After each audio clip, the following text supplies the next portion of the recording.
नियोजन नीति को लेकर के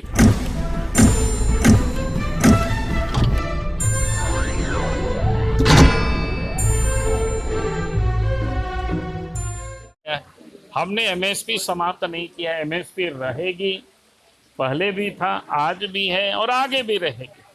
और जब से केंद्र में मोदी जी के नेतृत्व में सरकार बनी है, तब से सबसे अधिक खरीदारी हुई है। जो वस्तुएं की धान हो या तेलहन हो या दलहन हो या क्या कहते हैं गेहूं, धान, सब की कीमतों में काफी वृद्धि भी की गई है। एमएसपी रहेगी ही रहेगी, वो सब बार बार प्रधानमंत्री कह चुके हैं उस बात को सार्वजनिक रूप से। फिर दूसरा जो बात कह रहे थे कि उन्होंने ये भी कहा कि भाई बाजार समिति समाप्त नहीं होगी, मंडी हम समाप्त नहीं करने जा रहे, किसानों को हम अतिरिक्त अवसर उपलब्ध कराना चाहते हैं ताकि किसान अपनी सुविधा से जहां उनको उचित दाम मिले वहां किसान अपनी उत्पादों को बेच सकता है। सर ऐसे तो इसमें कहाँ दिक्कत है? हमने कहा रहे हैं कि भाई जब राज्य की ज्वलंत मुद्दों पर ही चर्चा नहीं कराना चाहेगी तो फिर हाउस का कितना मतलब रह जाता है। हम लोग कोई ऐसे विषय पर तो नहीं कह रहे हैं कि जिसका कोई मतलब नहीं है, जो साफ दिख रहा है। लोग आंदोलनरत है। अब उन नौजवानों को तो सड़क में आप देख रहे हैं कि धरना प्रदर्शन, और उन लोगों के डर से अब धरना पहले गवर्नर हाउस के सामने बैठता था, अब नोटिफाई करके कहाँ कर दिया, ताकि वो कौन खेत के तरफ में कर दिया कि आप दूर में वहां पर बैठो। ये सरकार की ये मानसिकता समझ में आती है कि किसी की आवाज को ये सुनना नहीं पसंद करती है।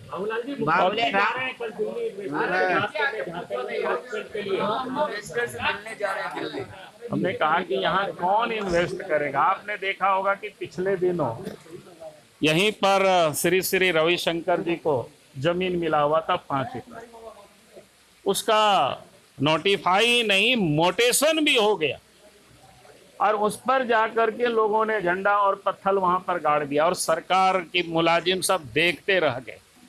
और वो सरकारी जमीन है, जीएम लैंड है, और पिछली सरकार ने उस जमीन को रविशंकर जी को दिया था। और हमने जब बेंगलोर के उन लोगों से बात की तो लोगों ने बताया कि ट्राइबल डेवलप के लिए वहां पर वो लोग योजना डालने वाले हैं, और उस पर सरकार ने कुछ नहीं किया। तो कौन यहाँ उद्योग लगाएगी?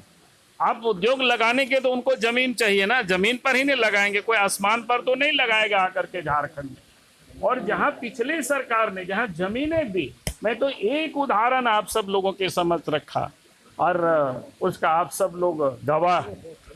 तो इसलिए वो तफरी करने के लिए जा सकते हैं, जब तक अपनी यहाँ की नौजवानों को धोखा दे रही है, छल रही है, कर तो कुछ नहीं रही है।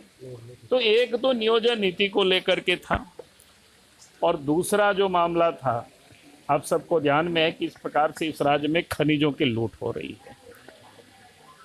पत्थर है, बालू है, लोहा है, कोयला है, उसकी लूट सारे आम हो रही है। और उस लूट की संरक्षण, सरकार के संरक्षण में सब कुछ हो रहा है। और हम लोग कह रहे हैं, अपोजिशन ही नहीं बल्कि आप पोजीशन में भी जो लोग बैठे हुए उनके विधायक लोग खुल करके बता रहे हैं उसका संरक्षण किनके ओर से मिल रहा है, वो किसी से छुपा हुआ नहीं। तो दूसरा उस पर कार्य स्थगन था, और तीसरा तो आज लॉ एंड ऑर्डर को लेकर के था। राज्य में विधि व्यवस्था क्या स्थिति है, क्या हालत है, वो किसी से छुपा हुआ नहीं है। चोरी, डकैती, हत्या, अपहरण, यहाँ तक कि महिलाएं कहीं सुरक्षित नहीं है। सबसे अधिक महिलाओं के साथ दुष्कर्म, छोटे छोटे बच्चों के साथ हत्या कर दी गई, यहाँ तक कि बूढ़ी महिलाओं को भी नहीं छोड़ा गया। और उग्रवाद किस प्रकार से पैर पसार रहा है पूरे राज्य में। पिछले दिनों गुमला क्षेत्र में देखे पुलिस के जवान के साथ एक चरवाहा का पैर उड़ गया, और परसों की जो घटना है चाईबासा की, एक परसों की घटना जो कल आज तो अखबार में भी सब प्रमुखता से आया है। तो ये जो राज्य की ज्वलंत मुद्दा है उससे चर्चा करने से सरकार भाग रही है। हम लोग तो वही चाहते हैं कि भाई उस पर चर्चा तो करें। सत्ता पक्ष ये कह रही है कि उससे कहीं बड़ा मुद्दा और देश की पूरी आबादी, महंगाई और कृषि बिल तो है, चर्चा उस पर क्यों नहीं करना चाहती बीजेपी? हम तो चर्चा उस पर करना चाहते हैं। नहीं, मैं कहाँ कह रहा हूँ कि हम कह रहे हैं कृषि बिल से इनको चर्चा करके क्या निकलने वाला है। जब बार बार देश के प्रधानमंत्री ने, देश के कृषि मंत्री ने कहा कि भाई हमने जो पुरानी जो व्यवस्था है उसको हमने समाप्त नहीं किया, बल्कि किसानों को हमने अतिरिक्त अवसर उनको उपलब्ध कराया है। हमने एमएसपी समाप्त नहीं किया, एमएसपी रहेगी, पहले भी था, आज भी है और आगे भी रहेगी। और जब से केंद्र में मोदी जी के नेतृत्व में सरकार बनी है, तब से सबसे अधिक खरीदारी हुई है। जो वस्तुएं की धान हो या तिलहन हो या दलहन हो या क्या कहते हैं गेहूं, धान, सब की कीमतों में काफी वृद्धि भी की गई है। एमएसपी रहेगी ही रहेगी। आप सबने देखा कि मुख्यमंत्री का प्रश्नकाल को समाप्त कर दिया गया। ये पहली दफा हुआ। जब राज्य बना था उस समय हम लोग इसकी व्यवस्था किए थे कि भाई नीतिगत मामलों पर सरकार से विधायक पूछ सके, लेकिन मुख्यमंत्री जनता के सवालों से अब कतरा रहे हैं, वो भाग रहे हैं। और उसी की कड़ी में आप सबने देखा होगा कि कार्य स्थगन प्रस्ताव किन विषयों पर लाया गया। पहला था नियोजन नीति। भाई आपने कोई नया नियोजन नीति लाया ही नहीं, या तो एक साथ करते, एक नया लाते और पुराने को रद्द करते तो थोड़ा समझ में भी आता। वो भी नहीं किया। और उसके साथ साथ बहुत से बच्चे हैं जो हाई स्कूल की सभी प्रकार की अहर्ताएं जो लोग पूरा करता है, हाई स्कूल के शिक्षकों की एग्जाम में लोगों ने पास किया, उनका साक्षात्कार वगैरह सब कुछ हो गया। यानी उनको एक ज्वाइनिंग लेटर ही मिलना बचा हुआ था, उसको भी रद्द कर दिया। पंचायत सेवक थे, उन लोगों का भी वही हाल था कि सब कुछ पूरा हो गया था, सिर्फ उनको नियुक्ति पत्र मिलना बचा हुआ था, उसको भी रद्द कर दिया। तो पहला तो नियोजन नीति को लेकर के कि भाई जो इन्होंने रद्द किया है इसको वापस करनी चाहिए और उस पर चर्चा हो, क्योंकि उससे किस प्रकार से यहाँ के नौजवानों के साथ धोखा हुआ, कैसे लोग छाले गए हैं। क्योंकि नौजवानों की सवाल है, जहाँ पर सरकार ने पिछले बजट सत्र में भत्ता देने की बात की थी, 7,000 5,000 रुपया, और नई रोजगार भी देने की बात की थी, वो सारे चीज़ों तो नहीं हुआ। लेकिन जिन लोगों ने सब कुछ पूरा किया था उनको तो कम से कम वो नियुक्ति पत्र देते।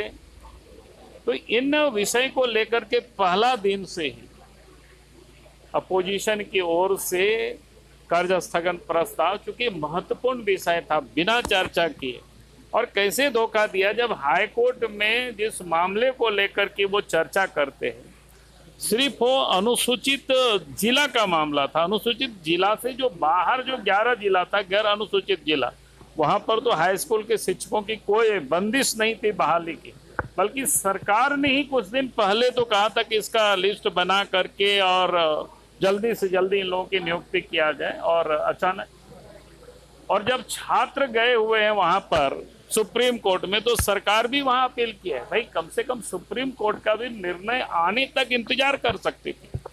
लेकिन इन्होंने कुछ भी नहीं देखा। इससे यह बिल्कुल स्पष्ट है कि यह सरकार यहाँ के नौजवानों को धोखा दे रही है, छल रही है, कर तो कुछ नहीं रही है। तो एक तो नियोजन नीति को लेकर के था, और दूसरा जो मामला था, आप सबको ध्यान में है कि इस प्रकार से इस राज्य में खनिजों की लूट हो रही है। पत्थर है, बालू है, लोहा है, कोयला है, उसकी लूट सारे आम हो रही है। और उस लूट की संरक्षण, सरकार के संरक्षण में सब कुछ हो रहा है। और हम लोग कह रहे हैं, अपोजिशन ही नहीं बल्कि आप पोजीशन में भी जो लोग बैठे हुए, उनके विधायक लोग खुल करके बता रहे हैं उसका संरक्षण किनके ओर से मिल रहा है, वो किसी से छुपा हुआ नहीं। तो दूसरा उस पर कार्य स्थगन था। और तीसरा तो आज लॉ एंड ऑर्डर को लेकर के था। राज्य में विधि व्यवस्था क्या स्थिति है, क्या हालत है, वो किसी से छुपा हुआ नहीं है। चोरी, डकैती, हत्या, अपहरण, यहाँ तक कि महिलाएं कहीं सुरक्षित नहीं है। सबसे अधिक महिलाओं के साथ दुष्कर्म, छोटे छोटे बच्चों के साथ हत्या कर दी गई। यहाँ तक कि बूढ़ी महिलाओं को भी नहीं छोड़ा गया। और उग्रवाद किस प्रकार से पैर पसार रहा है पूरे राज्य में। पिछले दिनों गुमला क्षेत्र में देखे पुलिस के जवान के साथ एक चरवाहा का पैर उड़ गया, और परसों की जो घटना है चाईबासा की, एक परसों की घटना जो कल आज तो अखबार में भी सब प्रमुखता से आया है। तो ये जो राज्य की ज्वलंत मुद्दा है उससे चर्चा करने से सरकार भाग रही है। सत्ता हम लोग तो वही चाहते हैं कि भाई उस पर चर्चा तो करें। सत्ता पक्ष ये कह रही है कि उससे कहीं बड़ा मुद्दा और देश की पूरी आबादी महंगाई और कृषि बिल को है, चर्चा उस पर क्यों नहीं करना चाहती बीजेपी? हम तो चर्चा उस पर करना चाहते हैं। नहीं, मैं कहाँ कह रहा हूँ कि हम कह रहे हैं कृषि बिल से इनको चर्चा करके क्या निकलने वाला है, जब बार बार देश के प्रधानमंत्री ने, देश के कृषि मंत्री ने कहा कि भाई हमने जो पुरानी जो व्यवस्था है उसको हमने समाप्त नहीं किया, बल्कि किसानों को हमने अतिरिक्त अवसर उनको उपलब्ध कराया है। हमने एमएसपी समाप्त नहीं किया, एमएसपी रहेगी, पहले भी था, आज भी है और आगे भी रहेगी। और जब से केंद्र में मोदी जी के नेतृत्व में सरकार बनी है तब से सबसे अधिक खरीदारी हुई है।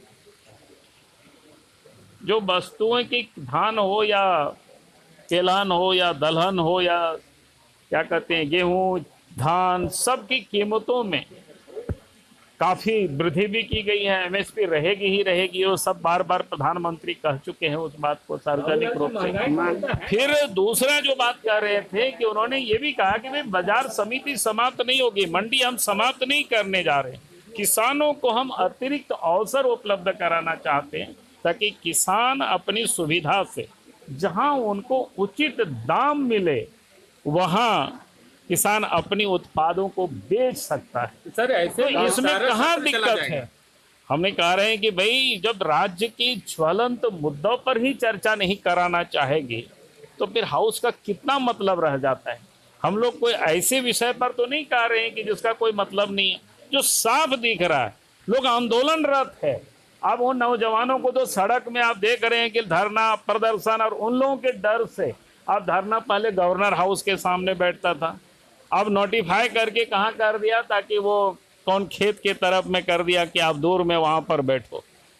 ये सरकार की ये मानसिकता समझ में आती है कि किसी की आवाज को ये सुनना नहीं पसंद करती है।